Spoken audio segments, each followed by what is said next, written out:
Mercedes Lain has now been missing for more than 4 days at this point, and the search and the effort to find her is getting much more intense. She was last seen with Miller at that Economy Inn just off of US 30. FBI agents and state police are all in town working to help the Plymouth Police Department find this little girl.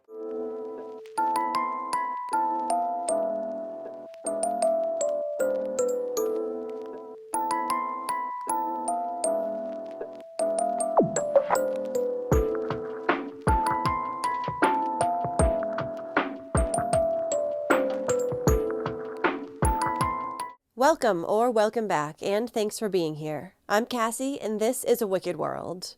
Sorry my uploads have been a little bit less frequent lately. My family and I have been struggling to get over the flu, as you can probably tell by my voice. But I think we're on the tail end of it, so that should change shortly, and it will go back to the normal upload schedule. Now, the story I have for you today is about a baby girl who was left with a babysitter, and then she went missing. This is the story of Mercedes Lain.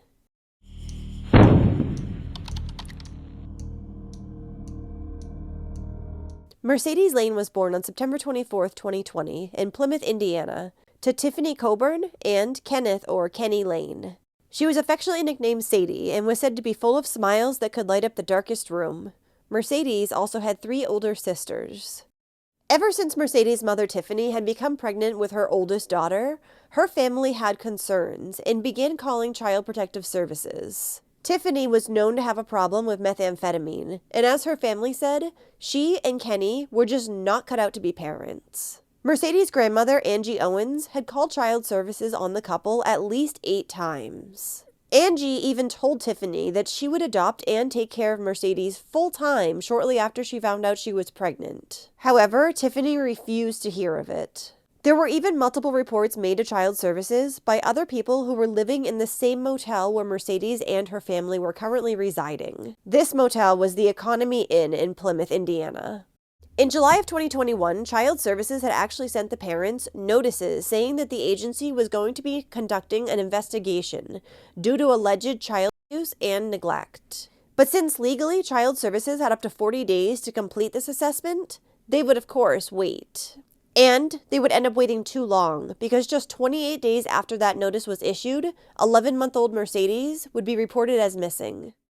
It was on the morning of August 15, 2021, that Kenny Lain called up the Plymouth, Indiana Police Department and reported that his daughter was missing. A silver alert was then issued, and the search for Mercedes began. The FBI would even be brought in to assist in looking for the little girl. When Mercedes' parents spoke with authorities, they informed them that they had dropped her off with a family relative 2 days earlier, on August 13th. This was because, according to them, they were having a hard time with the little girl and needed a break from parenting. This relative whom the parents had entrusted Mercedes with was Kenny's cousin, Justin Miller. Kenny and Tiffany had dropped her off with Justin after they initially called him to buy drugs, but he had then offered to watch the little girl. Justin was then supposed to drop her back off at the motel where her parents were living on August 15th. However, he never had.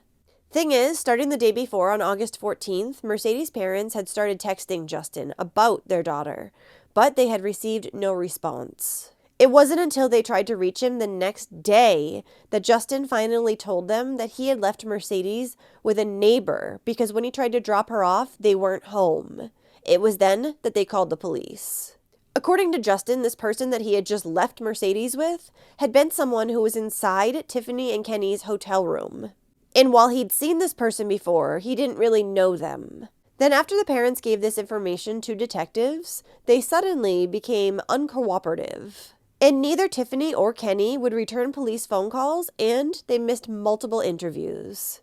Also, on the same day that the parents had called and reported Mercedes as missing, they had brought a duffel bag over to a neighbor's house and asked them to watch it, because they needed to report their daughter as missing. The duffel bag contained a safe that had illegal narcotics inside.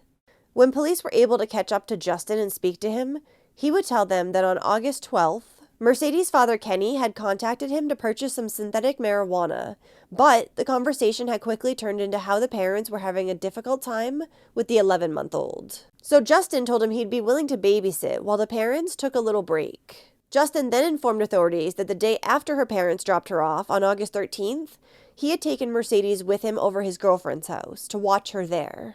They had then spent the night, though oddly, Justin and Mercedes were sleeping on a futon in one room, while his girlfriend was sleeping in a separate bedroom. To be fair, this also could have been because of the fact that Justin and his girlfriend were fighting, as he said that she came into the living room where he was sleeping on the futon with Mercedes multiple times, waking the little girl up.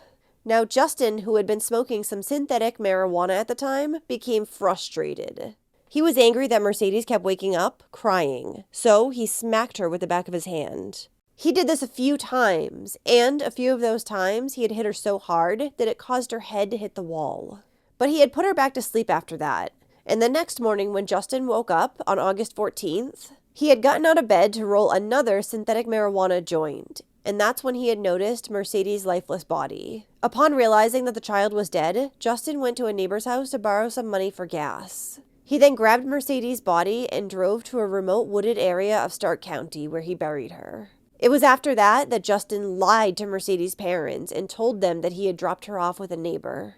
After giving this confession on August 18th, Justin would lead investigators to the area where he had buried the little girl's body. It was near an intersection of County Road 125 East and 50 North.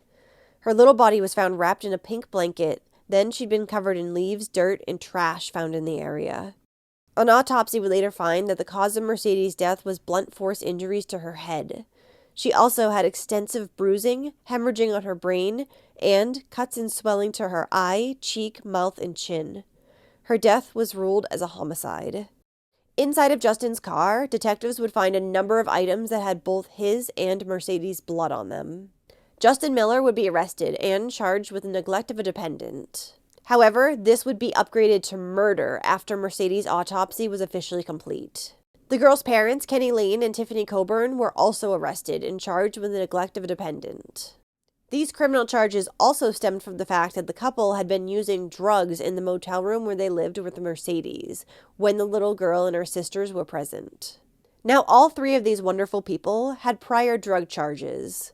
Kenny and Tiffany involving methamphetamine, and Justin involving synthetic marijuana. Additionally, Mercedes' father Kenny had quite the history of neglecting children. He had been convicted of just that back in 2016 and had served 2 years in prison. This had come after his daughter Paige Hodge made multiple allegations against both her father and her biological mother, whose name was Mary Lain. Before Paige was even a teenager, she had been forced to drink alcohol on a regular basis, from as young as 8, she said. She was also forced to take drugs, because her parents got a kick out of seeing her and her siblings messed up.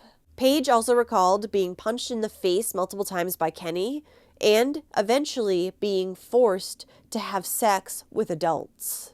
This began happening around the time that she was only 12 years old. At the end of that year, 2014, Paige had found out that she was pregnant.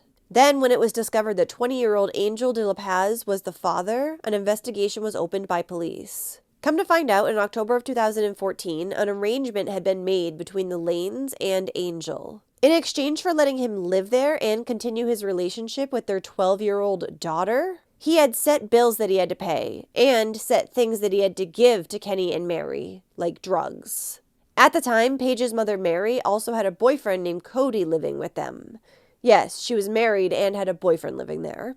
According to Paige, she had told Cody, Kenny, and Mary about what was going on with Angel, but their response was that she was just going to continue doing it.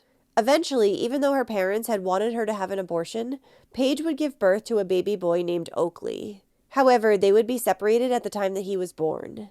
As I said, Kenny was later convicted of neglect in regards to this. Mary as well. Kenny had gotten 2 years behind bars, and Mary had gotten 18 months of probation.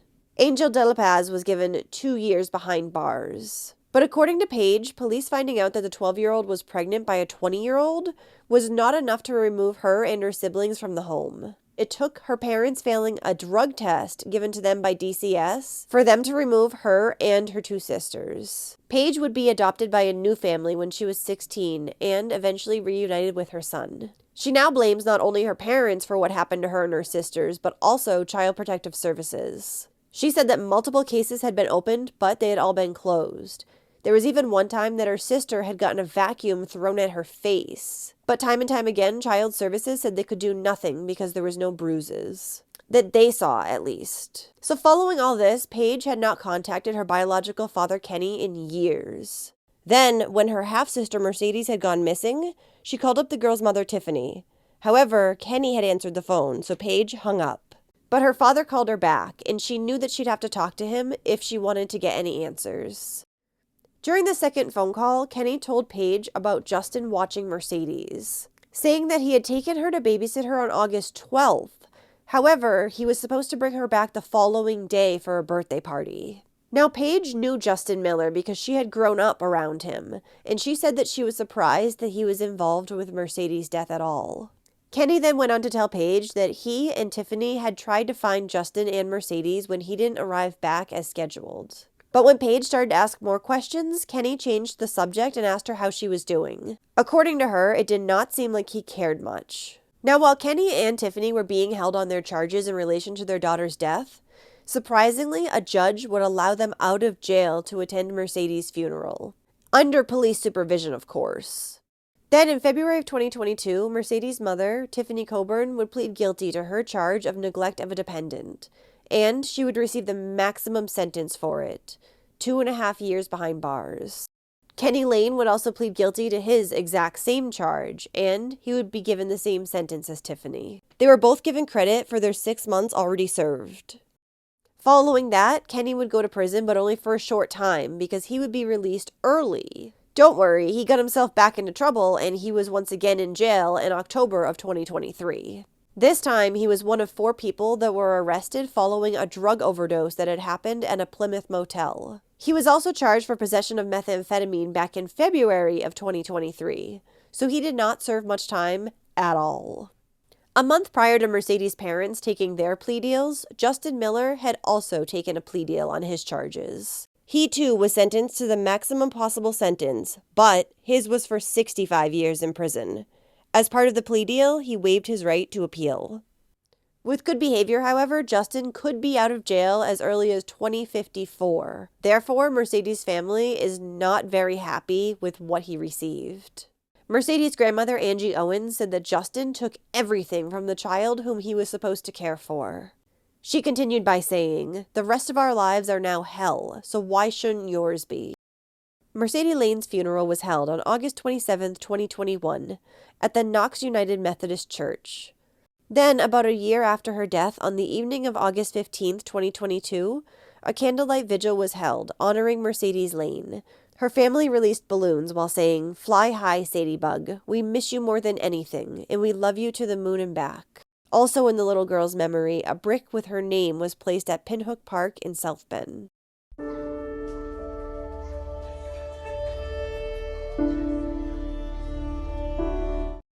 Well, thank you for listening to Mercedes' story today. I think one of the things that upsets me the most about this case is the fact that her father had previously gone to prison for neglecting a child, yet he could just go on and have other children still in his custody. Other children who were also ignored when child services were called for help.